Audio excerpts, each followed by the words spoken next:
বন্ধুরা, আজকের এই সত্য ঘটনাটি এমন একটি বাড়ির যেখানে রাত হতে না হতেই অশরীরীদের তাণ্ডব শুরু হয়ে যায়। ঘরের মালকিনের গলা টেপা থেকে শুরু করে আরও বিভিন্ন রকম তাণ্ডব এই অশরীরীরা প্রতি রাতে চালিয়ে থাকে। দেখতে দেখতে এই অশরীরীর আরও একজন খুনি অশরীরীর সঙ্গে মুখোমুখি হয়, আর সেদিন থেকেই শুরু হয় এক ভয়ানক পৈশাচিক ঘটনার। আজকের এই সত্য ঘটনাটি শোনার পর আপনারাও ভয় পেতে বাধ্য হবেন। তাহলে চলুন আর কথা না বাড়িয়ে শুরু করি আজকের ভিডিও। এই ভয়ানক ঘটনাটি শুরু হয় 1969 সালের ইউনাইটেড স্টেটের ওয়েলসে, যেখানে একটি পরিবারের পৈশাচিক তাণ্ডব শুরু হয়। স্টিফেন নামে একটি 5 বছরের ছেলে তার পরিবারের সঙ্গে ইংল্যান্ডের ওয়েলসে বাস করত। তার পরিবারে মা বাবা ছাড়াও তার 5 জন বড় ভাই এবং 4 জন দিদি, এই 12 জন সদস্য নিয়েই ছিল তাদের পরিবার। আজকের দিনে এত বড় পরিবারের কথা আমরা ভাবতেই পারি না, কিন্তু 60-এর দশকে এটা ছিল একটি সাধারণ ব্যাপার। 1960-এর দশকে জন্ম নিয়ন্ত্রণের কোনো রকম কড়া আইন কানুন না থাকার কারণে পরিবারের ইচ্ছে না থাকা সত্ত্বেও এতগুলো বাচ্চার জন্ম হতো। আর সেই সময়ে বাইকের একটি অন্যরকম ট্রেন্ড ছিল। স্টিফেনের 2 জন বড় ভাই ডেভিড এবং জনের কাছেও 2টি অসাধারণ বাইক ছিল।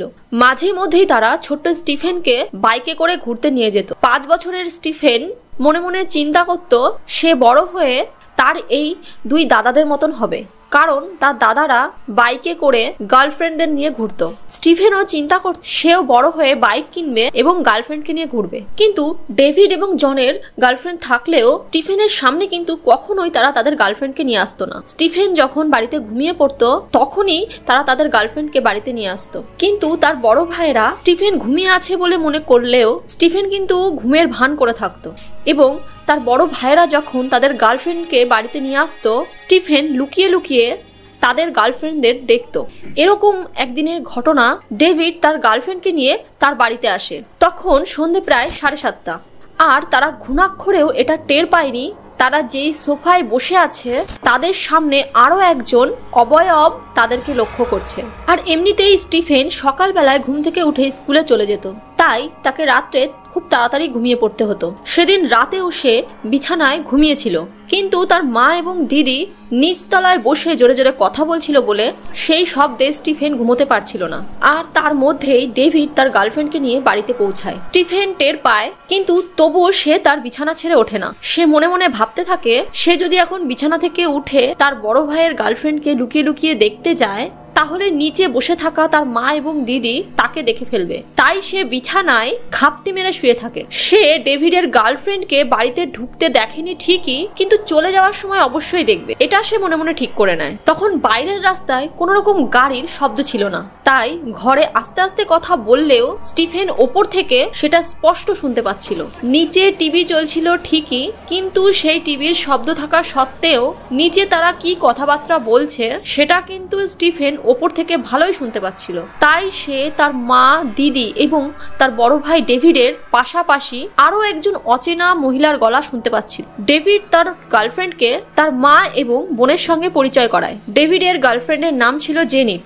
মা বোনের সঙ্গে পরিচয় করানোর পর ডেভিড যখন তার গার্লফ্রেন্ডকে নিয়ে বাড়ির বাইরে বেরিয়ে যাচ্ছিল, স্টিফেন তখন ওপর থেকে চুপচাপ নেমে আসে এবং লুকিয়ে লুকিয়ে পেছন দিক থেকে তাদের চলে যাওয়া দেখতে থাকে। সে দেখতে পায় ডেভিডের গার্লফ্রেন্ড একটি লেদার জ্যাকেট পরে আছে এবং তার মাথায় কালো ঘন লম্বা চুল। সামনে থেকে সে তার মুখটি কিন্তু দেখতে পায় না। ডেভিডের গার্লফ্রেন্ড বাড়ির বাইরে বেরিয়ে এসে ডেভিডকে বলতে থাকে যে তোমার পরিবারের সঙ্গে দেখা করে আমি খুব খুশি হলাম। এর পাশাপাশি জেনিট ডেভিডকে এমন একটি কথা বলে ডেভিড সহ পেছনে লুকিয়ে থাকা স্টিফেনও ভয় পেয়ে যায়। আসলে জেনিট ডেভিডকে বলে তোমার পরিবারের সকলেই ভালো, কিন্তু ওই যে বয়স্ক ভদ্রমহিলা আছে তিনি একটু খিটখিটে ধরনের। জেনিটের মুখ থেকে এমন কথা শুনে ডেভিড কিন্তু মনে মনে ঘাবড়ে যায়। ডেভিড তখন জেনিটকে বলে যে তুমি কোন বয়স্ক ভদ্রমহিলার কথা বলছো। জেনিট তখন ডেভিডকে বলে ওই যে বয়স্ক মহিলা যিনি একটি পিঙ্ক কালারের ড্রেস পরে আছেন এবং মাথার সব চুল পাকা। তখন ডেভিড জেনিটকে জিজ্ঞেস করে ওনার মাথায় কি কালো একটি হেয়ারব্যান্ড ছিল। তখন জেনিট ডেভিডকে বলে হ্যাঁ, তার মাথায় একটি কালো হেয়ারব্যান্ড ছিল। জেনিটের মুখ থেকে এরকম একটি কথা শুনে ডেভিড কিন্তু প্রচন্ড ভয় পেয়ে যায়, কিন্তু তবুও সে তার ভয়কে চেপে রেখে জেনিটকে বলে তুমি যে বয়স্ক মহিলাটির কথা বলছো আসলে তিনি হলো আমার দিদা। এবার জেনি ডেভিডকে বলে সে যেই হয়ে থাকুক না কেন আমার দিকে কেমন কটমট করে তাকাচ্ছিল। এরপর সে ডেভিডের বাইকে করে চলে যায়। পেছনে লুকিয়ে থাকা 5 বছরের স্টিফেন সমস্ত কথা শুনছিল আর সে খুব ভয় পেয়ে যায়, কারণ তার গ্র্যান্ডমাদার আজ থেকে 6 মাস আগে মারা গেছিল। কিন্তু ডেভিডের গার্লফ্রেন্ড তাকে কিভাবে দেখতে পেল এটা জেনে স্টিফেন ভীষণ ভয় পায়। স্টিফেন মনে মনে ভাবলো সে তার মায়ের ঘরে গিয়ে এই সমস্ত ঘটনার কথা বলবে, কিন্তু সিঁড়িতে অন্ধকার থাকার কারণে সে আর নিচে নেমে আসতে সাহস পায় না। তাই সে নিজের ঘরে গিয়ে আবার শুয়ে পড়ে। সে কিন্তু তার ঘরে এসে আর লাইট অফ করে না, সে ওইভাবেই বিছানায় শুয়ে পড়ে এবং পুরনো ঘটনার কথা ভাবতে থাকে। 5 বছরের ছোট্ট স্টিফেন সমস্ত টুকরো টুকরো ঘটনাগুলোকে জোড়ার চেষ্টা করছিল। স্টিফেনের বাবার নাম ছিল রোনাল্ড। সে দ্বিতীয় বিশ্বযুদ্ধের সময় র্যাব কোস্টাল কমান্ডে কাজ করত। এই কাজের সঙ্গে যুক্ত হওয়ার আগে তার কাছে বিশেষ কোনো কাজ ছিল না, তাই সে চাষবাসের কাজে দেখাশোনা করত। এরপর সে 5 বছরের জন্য একজন এয়ার ক্যারেটার হিসাবে কাজ করত, যেখানে সে ওয়্যারলেস অপারেটর এবং এয়ার গানার হিসেবে কাজ করত। 1945 সালে সে একটি কাজের জন্য অন্য একটি জায়গায় যায়, যেখানে একটি ডান্স পার্টিতে স্টিফেনের মা অ্যালসির সঙ্গে দেখা হয়। দুজনের সঙ্গে ভালো বন্ধুত্ব হয়ে যায় এবং এই বন্ধুত্ব প্রেম পর্যন্ত গড়ায়। পরবর্তীকালে তারা বিবাহ বন্ধনে আবদ্ধ হয়। বিয়ে করার 6-7 বছরের মধ্যেই তারা 6 জন সন্তানের জন্ম দেয়। এত বড় পরিবারের দায়িত্ব তার মাথায় এসে পড়ে, কিন্তু রোনাল্ডের কাছে সেরকম কোনো কাজ ছিল না এবং বিভিন্ন রকম মেশিন চলে আসায় চাষের জমিতেও সেরকম সে কোনো কাজ পাচ্ছিল না। দ্বিতীয় বিশ্বযুদ্ধের বোমা বর্ষণের কারণে হাউস স্টকেরও ঘাটতি দেখা দেয়। তার মধ্যে রোনাল্ড একটি রোড কনস্ট্রাকশন কোম্পানিতে যোগ দেয়। এরপর তার স্ত্রী এলসি এবং তার 7 সন্তানকে সঙ্গে নিয়ে 1959 সালে 5 বেডরুমের বাড়িতে শিফট করে। 1930 সালে তৈরি হওয়া একটি পুরনো বাড়িতে সম্পূর্ণ পরিবার নিয়ে সে থাকতে শুরু করে। যে বাড়িটি বাইরে থেকে দেখতে তো ভীষণই সুন্দর ছিল, কিন্তু তার ভেতরের ব্যাপার স্যাপারই ছিল একটু গা ছমছমে। স্টিফেনের কথা অনুযায়ী সেই বাড়িতে অ্যাবনর্মাল অ্যাক্টিভিটি ছিল, আর এই কথা বলেছিল স্টিফেনের মা নিজেই। সেই বাড়ির ভেতরের ভৌতিক কার্যকলাপ এলসি নিজেই অনুভব করেছিল। একদিন এলসি যখন রান্না করার জন্য রান্নাঘরে যায়, সে দেখতে পায় রান্নাঘরের সমস্ত বাসনগুলো যেন হাওয়ায় ভাসছে। এর পরের দিন রান্নাঘরের কিছু বাসনপত্র রহস্যজনকভাবে উধাও হয়ে যায়। আর সব থেকে অবাক করা বিষয় হলো, পরের দিন সেই বাসনপত্রগুলো খুঁজে পাওয়া যায় এই বাড়িরই এক ড্রেসিং রুমে। এরপর একদিন এমন একটি ঘটনা ঘটে যেটি দেখার পর এলসির গায়ের রক্ত হিম হয়ে যায়। একটি কাচের জার 3 ফুট ওপরে থাকা তাকের ওপর থেকে নিচে পড়ে যায়, কিন্তু সেটি ভেঙে চুনচির হয়ে যাওয়ার বদলে হাওয়াতে ঘুরতে থাকে। এছাড়াও এলসিদের বাড়িতে যে গৃহপালিত কুকুরটি ছিল, সে ভুলেও কখনো রান্নাঘরে যেত না।